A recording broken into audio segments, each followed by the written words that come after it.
For the longest time, I didn't like coffee. I thought it was too bitter and acidic. To me, it tasted like scorched batteries. That wasn't until I started working at a coffee shop, and I had a lot of time and resources to try a whole bunch of different types of coffee.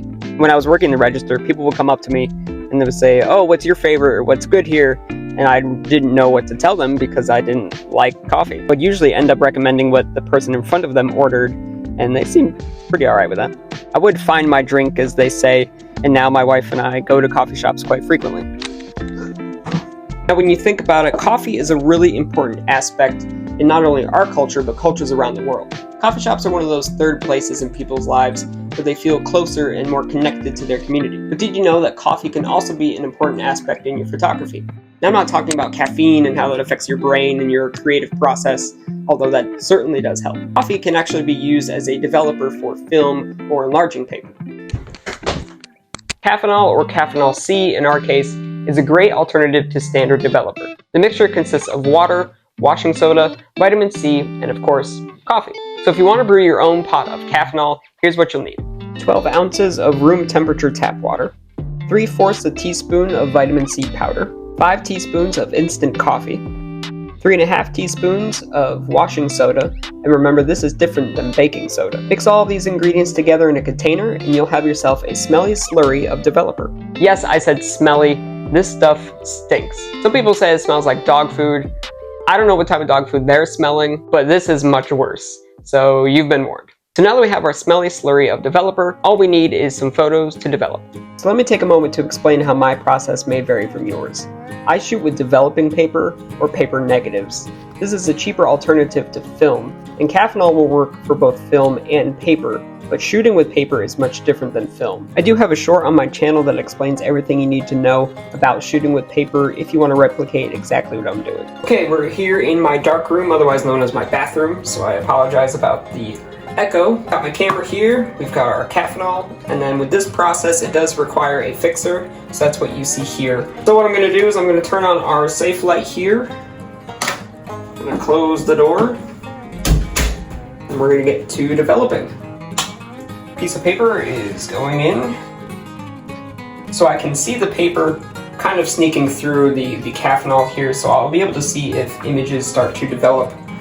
But I don't know how long that's going to be. I was reading online where actual film takes about 11 minutes, so we'll see how long it is for paper. But I can see something already popping up here.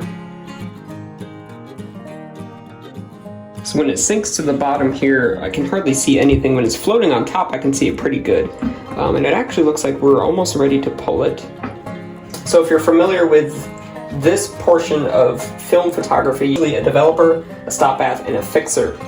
With this process, the stop bath is simply rinsing off the print in water. Give that a good shake. Slide this back over that. Put it into the fixer the correct way so we can see it. If you can see, the whole print is a bit of, has a coffee stain. It's got a coffee kind of tint to it. I'll show you the back to show a stark white. Interesting stain down here at the bottom. I don't know what that's from or why it's there.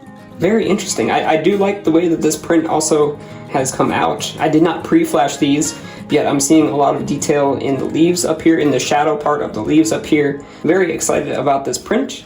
Let's develop the rest.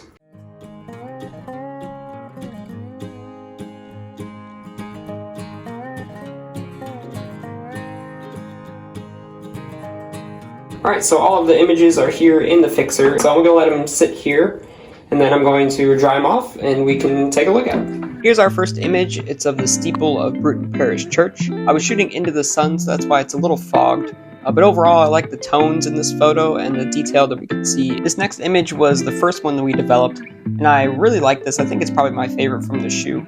Again, we've got a lot of detail in the shadows, the leaves up here, and the overall tones are just really nice in this image. This photo is of the Armstead house, and what's interesting about this one is on the borders of the photo you can see what looks to be like water spots.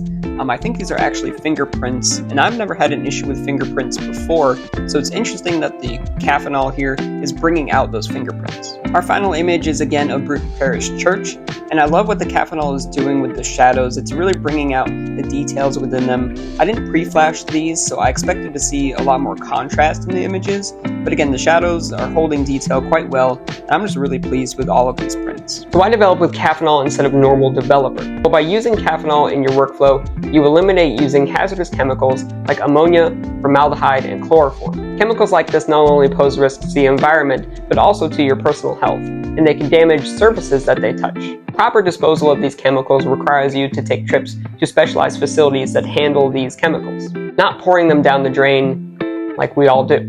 Caffenol can also be cheaper than normal developer, and its ingredients are very easy to come by. Now, Caffenol is known to be pretty temperamental, so if these conditions are not the exact same the next time I develop, I might not get the same results as I did today. And some photographers really like that aspect of Caffenol. Let me know in the comments below if you have used Caffenol or if you're thinking about using it yourself. Thank you for your time today, and remember to please be kind to one another. We'll see you next week. Later. That was until I started working at it. Caffenol. Caffenol. My own pot of Caffenol.